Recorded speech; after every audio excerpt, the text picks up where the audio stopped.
नमस्कार, मैं हूं आपके साथ निशु शर्मा और आप देख रहे हैं एचएनएन न्यूज। बुलेटिन की शुरुआत करेंगे बड़ी खबर के साथ, जहां दिल्ली से खबर है। एलएनजेपी अस्पताल में घायलों से मुलाकात करने प्रधानमंत्री नरेंद्र मोदी पहुंचे हैं और प्रधानमंत्री ने घायलों से मुलाकात कर उनका हालचाल जाना है। और ऐसे में प्रधानमंत्री नरेंद्र मोदी भूटान के दौरे से सीधा ही एलएनजेपी अस्पताल पहुंचे और अस्पताल में डॉक्टर्स की टीम से भी प्रधानमंत्री नरेंद्र मोदी ने मुलाकात की तस्वीरें भी आपको दिखा रहे हैं, जहां पर तमाम घायलों से प्रधानमंत्री नरेंद्र मोदी ने मुलाकात कर उनका हालचाल जाना है। और ऐसे में लगातार उनकी ओर से इस पूरे धमाके में जांच को लेकर सख्ती बरती जा रही है। उनकी ओर से साफ इसको लेकर निर्देश दिए गए हैं कि जो भी इसके पीछे दोषी पाया जाएगा उस पर सख्त और कड़ी से कड़ी कार्रवाई सुनिश्चित की जाएगी। जो भी इसके पीछे दोषी होगा उसको सजा दी जाएगी। और जो कोट इन कोट उनका बयान अगर हम आपको बताएं तो All those are responsible for this will be brought to justice, quote in quote, यानी कि शब्दशः उनकी ओर से ये कहा गया। ऐसे में प्रधानमंत्री नरेंद्र मोदी जब घायलों से मुलाकात करने पहुंचे तब की तस्वीरें हैं, जहां पर घायलों से मुलाकात कर उनका हालचाल उन्होंने जाना है। और ऐसे में अब इस पूरे मामले को लेकर किस तरीके से कड़ाई और ज्यादा बढ़ती जाएगी और क्या कुछ खुलासे आने वाले समय में होंगे, ये देखना बेहद ही महत्वपूर्ण होगा। क्योंकि जिस तरीके से परत दर परत एक के बाद एक खुलासे हो रहे हैं, चौंकाने वाले ये खुलासे हैं, क्योंकि प्लानिंग का लेवल जो है वो बहुत बड़ा था। लेकिन हमारे खुफिया तंत्र जो कि लगातार काम कर रहे थे, उनकी बदौलत पहले फरीदाबाद मॉड्यूल एक्सपोज हुआ और उसी के चलते नींव हिलाने का काम यहां पर किया गया, जिसके चलते एक बड़ा आतंकी हमला जो करने की साजिश ये रच रहे थे उसे ध्वस्त किया गया। और ऐसे में प्रधानमंत्री नरेंद्र मोदी ने एक्स पर पोस्ट कर लिखा कि दिल्ली ब्लास्ट में घायल हुए लोगों से मिलने एलएनजेपी अस्पताल गया और सभी के शीघ्र स्वस्थ होने की प्रार्थना उन्होंने की है। साजिश रचने वालों को न्याय के कटघरे में लाया जाएगा, सीधे तौर पर प्रधानमंत्री नरेंद्र मोदी की ओर से यहां पर यह साफ किया गया। अपने आधिकारिक सोशल मीडिया हैंडल एक्स पर उन्होंने पोस्ट कर ये कहा कि सभी जो कि इसके पीछे गुनहगार पकड़े जाएंगे उनको न्याय के कटघरे में लाकर खड़ा किया जाएगा और न्याय दिया जाएगा। साजिश रचने वालों को न्याय के कटघरे में लाया जाएगा और सीधे तौर पर अब इस पूरे मामले को लेकर कड़ाई बढ़ती जा रही है। सभी के शीघ्र स्वस्थ होने की प्रार्थना करता हूं, ये प्रधानमंत्री नरेंद्र मोदी की ओर से लिखा गया है। चलिए खबरों में आगे बढ़ेंगे। दिल्ली ब्लास्ट मामले में एक और कार्रवाई देखने को मिली है, जहां महाराष्ट्र एटीएस ने मुंब्रा से इब्राहिम आबिदी को हिरासत में लिया है। फरीदाबाद मॉड्यूल की जांच के तहत हिरासत में उसे लिया गया। इब्राहिम आबिदी के घर से मोबाइल लैपटॉप जब्त किया गया है। आबिदी की पहली पत्नी के घर पर भी एटीएस ने तलाशी ली है। तो लगातार तमाम राज्य जो हैं वहां पर भी इस पूरे मॉड्यूल को लेकर जो है अब कार्रवाई हो रही है। जांच पड़ताल का सिलसिला लगातार जारी है और दिल्ली ब्लास्ट मामले में एक और कार्रवाई देखने को मिली है, जहां महाराष्ट्र एटीएस ने मुंब्रा से इब्राहिम आबिदी को हिरासत में लिया है। फरीदाबाद मॉड्यूल की जांच के तहत हिरासत में उसे लिया गया। ऐसे में तमाम राज्यों से जो लगातार तार जुड़ते हुए नजर आ रहे हैं, उसी के मद्देनजर एक के बाद एक संदिग्धों को हिरासत में लिया जा रहा है। पूछताछ का सिलसिला इस समय बेहद तेजी से जारी है। इब्राहिम आबिदी के घर से मोबाइल लैपटॉप जब्त किए गए हैं और ऐसे में लगातार जांच का सिलसिला इस समय और ज्यादा तेज होता हुआ फिलहाल नजर आ रहा है। आगे बढ़ेंगे। बिहार एग्जिट पोल पर बीजेपी नेता शहनवाज हुसैन का बयान सामने आया। उन्होंने कहा कि शोरगुल और झूठे दावों का कोई असर होता नहीं दिख रहा है। एग्जिट पोल हमारे पक्ष में है और बेहतरीन नतीजे वो दिखा रहा है। एनडीए बिहार में भारी बहुमत से सरकार बनने जा रही है, ये दावा उनकी ओर से किया गया। ऐसे में क्या कुछ उनकी ओर से कहा गया है वो भी आपको सुनवाते हैं। देखिए, बिहार में जो एग्जिट पोल आया है उससे भी अच्छे नतीजे हम लोगों के पक्ष में आने वाले हैं। बिहार के अंदर भारी बहुमत से एनडीए सरकार बनाने जा रही है। लोगों ने विश्वास किया है, यकीन किया है। लोगों ने नरेंद्र मोदी जी के आह्वान पे नीतीश कुमार के नेतृत्व में जमकर वोट किया है। हमारी सरकार को लोग रखना चाहते हैं, हमें पूरी ताकत से वो साथ दे रहे हैं। इसलिए जितने भी दल थे वो बड़ी बड़ी डिंग हाँक रहे थे, सबका डिंग रह गया है। एनडीए भारी बहुमत से सरकार बना रही है। जन स्वराज हो या एआईएम, सब फेल हो गए हैं। देखिए, बिहार में जो एग्जिट पोल आया है उससे भी अच्छे नतीजे हम लोगों के पक्ष में आने वाले हैं। बिहार के अंदर भारी बहुमत। खबरों में आगे बढ़ेंगे, लेकिन उससे पहले समाजवादी प्रमुख अखिलेश यादव प्रेस कॉन्फ्रेंस कर रहे हैं। क्या कुछ उनकी ओर से कहा जा रहा है वो आपको सुनवाते हैं।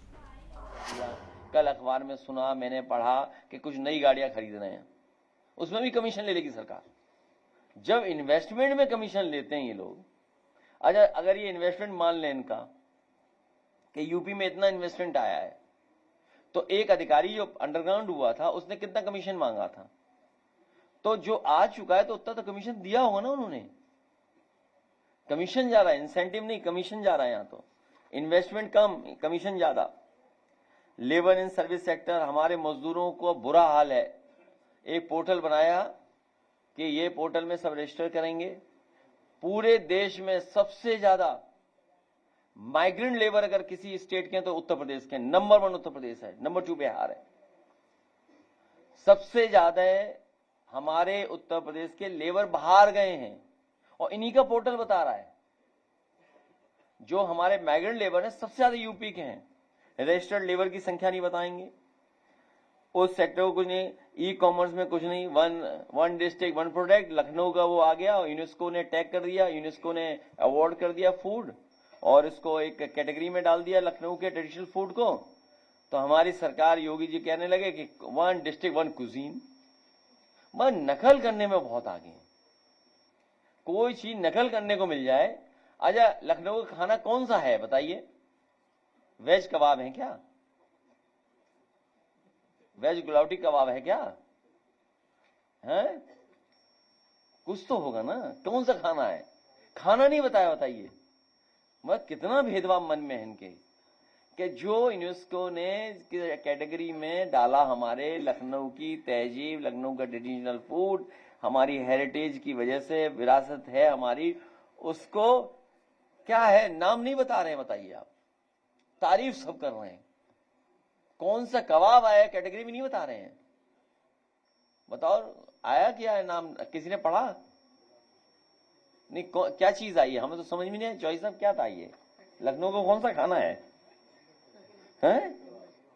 कौन से कबाब है? नहीं वेज भी तो आता होगा उसमें, वेज नहीं है तो फिर योगी जी क्यों तारीफ कर रहे हैं? हैं? नहीं मैं नहीं कह सकता। हमारे योगी जी वो नॉन वेज नहीं खाते, हाँ लेकिन पहाड़ पे सब नॉन वेज खाते हैं। विलेज इकोनॉमी, रूरल इकोनॉमी को लिफ्ट करने के लिए हम लोगों ने बड़ी बड़ी मंडियां बनाई थी। पूर्वांचल एक्सप्रेसवे में अंबेडकर नगर में मंडी बननी थी, सुल्तानपुर में मंडी बननी थी, आपके आजमगढ़ में मंडी बननी थी। हमारे गाजीपुर के लोग हैं, इतनी बढ़िया सब्जी करते हैं, इतना बढ़िया वहां पर पैदावार होती है गंगा के किनारे। इतनी सब्जियां जाती दिल्ली तक, कानपुर तक, उस एक्सप्रेसवे से लखनऊ तक आती, तो यहाँ सबको खाने को मिलती सब्जियां अच्छी। सुबह 4 बजे लोड करते, 7 बजे मार्केट में, 7:30-8 बजे मार्केट में उतर जाती आके, 3 बजे लोड करते तो और जल्दी आ जाते हैं। तो ये तमाम इश्यूज हैं जिन पर सरकार कुछ नहीं बोल रही, बस कम्युनल इश्यूज, क्योंकि वो घबराए हुए नई पीढ़ी के लोगों से, नई पीढ़ी के लोगों से घबराए हुए हैं। नई पीढ़ी के लोगों की सोच नई होती है, या कहें पुरानी सोच नहीं होती है। नई पीढ़ी आने वाले कल की ओर खुले नजरिए से देखती है। नई पीढ़ी मतलब हर अगली पीढ़ी पिछली पीढ़ी से ज्यादा प्रगतिशील होती है। नई पीढ़ी की सोच का दायरा बहुत बड़ा होता है, हमारी सरकार के मुखिया का दायरा ही बहुत छोटा है। नई पीढ़ी दुनिया भर को न केवल अनुभव करना चाहती है बल्कि गले भी लगाना चाहती है। जाना था तो आप सुन रहे थे सपा प्रमुख अखिलेश यादव को। चले खबरों में आगे बढ़ेंगे। बिहार एग्जिट पोल को लेकर सभी अपनी अपनी जीत के दावे पेश कर रहे हैं। इसको लेकर बीजेपी नेता संतोष सिंह ने कहा कि मैं बिहार की जनता का शुक्रिया अदा करता हूं। इस बार बिहार की जनता मोदी और नीतीश कुमार के साथ खड़ी है। क्या कुछ उनकी ओर से आगे कहा गया वो भी सुनवाते हैं। जनता मोदी और नीतीश जी के बिहार के जनता को मेरे तरफ से बहुत बहुत धन्यवाद, अभिनंदन, सलाम। और लगा इस बार की बिहार की जनता मोदी और नीतीश जी के साथ खड़ी है। और इसमें भी महिलाओं का जो भागीदारी रही इस लोकतंत्र के महापर्व में, वो सब अद्भुत रहा। महिलाओं के सशक्तिकरण के लिए जो काम किए आदरणीय बिहार के मुखिया नीतीश कुमार और देश के यशस्वी प्रधानमंत्री नरेंद्र मोदी जी ने जो महिलाओं के लिए काम किया, वो इस बार के चुनाव में दिखा। और हमें लगता है कि सबका सुपड़ा साफ हो जाएगा। बिहार अब विकास के रास्ते पे आगे बढ़ चुका है और बिहार के लोग ही नहीं, बिहार के महिला, बिहार के गरीब, बिहार के नौजवान, बिहार के किसान और सभी लोग अब एनडीए के साथ खड़े हैं। हमें लगता है कि इस बार का चुनाव का जो रिजल्ट है बिहार को नया दिशा और दशा देने वाला है। अलीगढ़ में देवर ने अपनी भाभी के साथ रेप करने की कोशिश की। जब महिला ने विरोध किया तो आरोपी ने उसका गला काट दिया। बचाव के दौरान महिला के हाथ और शरीर पर भी कई जगह चोट के निशान आए हैं। बता दें कि परिजन गंभीर हालत में महिला को जिला अस्पताल लेकर पहुंचे, जहां घटना के बाद आरोपी देवर मौके से फरार हो गया और पुलिस ने पीड़िता की शिकायत पर मामला दर्ज कर जाँच शुरू कर दी है। ये रोरावड़ की है, शाहजहां की। मैं स्थानीय व्यक्ति हूँ, भाई भी लगता हूँ इसका लड़की का। इस लड़की के साथ सुबह तकरीबन 7-8 बजे करीब ज़बरदस्ती करी है और अश्लील हरकतें कर रही थी। उसने अपना बचाव करा, उसके बाद उसने चाकू लिया है, उस लड़की का, हमारी का, बहन का गला काटा है और उसके बाद उसने शोर मचाया है लड़की ने। तो पड़ोसी आ गए, वो वहाँ से भाग गया है मौके पे से। तभी लड़का इनका जेठ लगता है लड़की का। बदतमीजी छेड़छाड़ कर रहा था बीवी से मेरी। और जब सूचना मिली थी, जब मैं पहुंचा था, बीवी को अपनी मलखान सिंह लाया था मैं, तो उन्होंने बताया था तुम्हारे भाई ने मेरे साथ बदतमीजी छेड़छाड़ करी थी। मैं अपनी जान बचाने के लिए मैं भागी थी, तो मैं उन्होंने छुरी उठाई और मेरी गर्दन पे मार दी थी। और फिर बाहर निकलते ही मेरे चीखी थी, तो लोगों ने तुम्हारे पास सूचना पहुँचाई। बदतमीजी छेड़छाड़ कर रहा था बीवी से मेरी। बढ़ेंगे आगे। मुजफ्फरनगर के बुड़ाना में बड़ा हादसा हो गया, जहां अनियंत्रित गन्ने से भरा ट्रैक्टर ट्रॉला अचानक पलट गया। हादसे में ट्रैक्टर चालक की मौके पर ही मौत हो गई। घटना के बाद स्थानीय लोगों में आक्रोश का माहौल बन गया है। प्रशासनिक और पुलिस अधिकारी, सीओ, नायब तहसीलदार सहित पुलिस बल मौके पर पहुंचे। गन्ना लोडर और हाइड्रा मशीन की मदद से घंटों की मशक्कत के बाद शव को बाहर निकाला गया है। ऐसे में लोगों में भी यहाँ पर आक्रोश देखने को मिल रहा है। पुलिस ने फिलहाल इस पूरे मामले का संज्ञान लिया है और कार्रवाई जारी है। ये गन्ने का ट्रैक्टर ट्रॉला आ रहा था और बुढ़ाना की तरफ आ रहा था, तो ये मंडी के पास है, ये पलट गया सड़क के किनारे। उसमें प्रदीप नाम का जो गाड़ी चला रहा था, ट्रैक्टर चला रहा था, वो भसाना का रहने वाला है, वो उसमें दब गया है। उसको निकाल करके वो उसकी मौके पे ही मृत्यु हो गई, लेकिन फिर भी उसको CSC बुढ़ाना भेज दिया गया है और मौके पर शांति व्यवस्था है, मेरी आवश्यक कार्रवाई की जाएगी। उत्तर प्रदेश के बागपत से दर्दनाक खबर सामने आई है, जहां गांव का निवासी रोहित नल से पानी भर रहा था कि अचानक एक जहरीले सांप ने उसे डस लिया। डसते ही रोहित चीखकर गिर पड़ा। परिजन तुरंत उसे जिला अस्पताल लेकर पहुंचे, लेकिन गंभीर हालत के चलते डॉक्टरों ने उसे हायर सेंटर रेफर कर दिया। घटना ने गांव में डर का माहौल बना दिया है।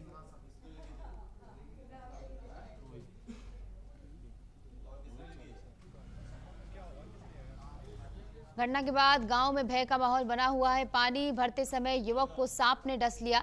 युवक गंभीर हालत में हायर सेंटर रेफर कर दिया गया है, इलाज जारी है। इसका सांप ने काटा था जी कल, तो इसकी आवाज चली गई, इसकी अचानक पड़ा जी। क्या नाम है इसका? रोहित। अच्छा, कहाँ काटा था? ये अंगली में है जी। कहाँ के रहने वाले? नंगला सनोली। कब लेके आए थे? आज ही लेके आए जी। अब आवाज नहीं आ रही? नहीं जी। कैसे पता लगा सांप ने काटा है? सांप हमने खुद देखा जी। ये लड़का क्या करता है? ये मजदूरी करे जी, तसले की मजदूरी करे हम तो। खेत में या घर पे? घर पे जी, पानी भर रहे थे पीने के लिए घर पे। तो अब आवाज नहीं आ रही? नहीं। बढ़ेंगे आगे। लखनऊ में सचिवालय के 187 समीक्षा अधिकारियों को अनुभाग अधिकारियों के पद पर पदोन्नत किया गया है। ये पदोन्नति 17 अक्टूबर की ज्येष्ठता सूची के आधार पर की गई। प्रमोशन के बाद सभी अफसरों की नई तैनाती भी की गई है। कर्मचारी नेताओं ने इस अवसर पर मुख्यमंत्री के प्रति आभार व्यक्त किया है और ऐसे में सूची भी आपको दिखा रहे हैं, जहां पर सचिवालय ने अधिकारियों को उनकी जिम्मेदारियों के अनुसार नई तैनाती दी है, ताकि प्रशासनिक कार्यों में सुधार किया जा सके। और इस बीच वक्त तो चला एक छोटे से ब्रेक का। ब्रेक के बाद फौरन हाजिर होते हैं।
स्वागत है आपका। ब्रेक के बाद चलिए एक बार फिर से रुक करेंगे तमाम खबरों का। फर्रुखाबाद से खबर है, कानपुर रेल मार्ग पर खुदागंज स्टेशन और गुमटी नंबर 128C के बीच पटरी चटक गई। इससे अलग अलग स्टेशनों पर 3 ट्रेनें रोक दी गई। पटरी मरम्मत कार्य वहां पर चलता रहा। घंटों यात्री परेशान रहे। खुदागंज रेलवे स्टेशन से कुछ दूरी पर पटरी चटके होने की जानकारी मिली।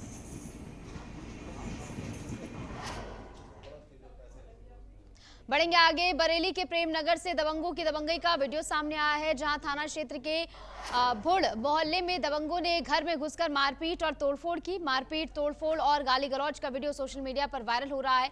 पीड़ित ने स्थानीय थाने में इसकी शिकायत दर्ज कराई है। घटना के बाद सभी आरोपी मौके से फरार हो गए। पुलिस ने मामले की जांच शुरू कर दी है और आरोपियों की तलाश की जा रही है।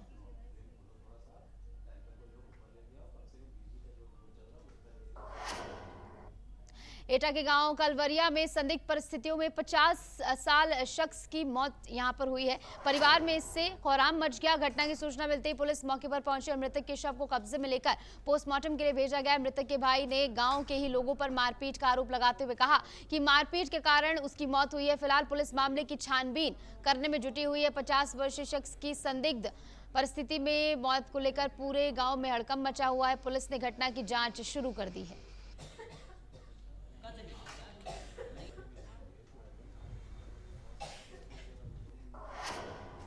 देवरिया के नरैया गांव के पास पुलिस और पशु तस्कर के बीच मुठभेड़ हो गई। पुलिस की जवाबी कार्रवाई में तस्कर के पैर में गोली लग गई, जिससे इलाज के लिए अस्पताल में भर्ती कराया गया है। पुलिस ने 11 गौवंशीय पशु, 1 पिकअप वाहन, 1 तमंचा और कारतूस बरामद किया। आरोपी पर गौवध अधिनियम, आर्म्स एक्ट और गैंगस्टर एक्ट के तहत कई मुकदमे दर्ज किए गए। पुलिस की ओर से इस पूरे मामले में कार्रवाई फिलहाल जारी है।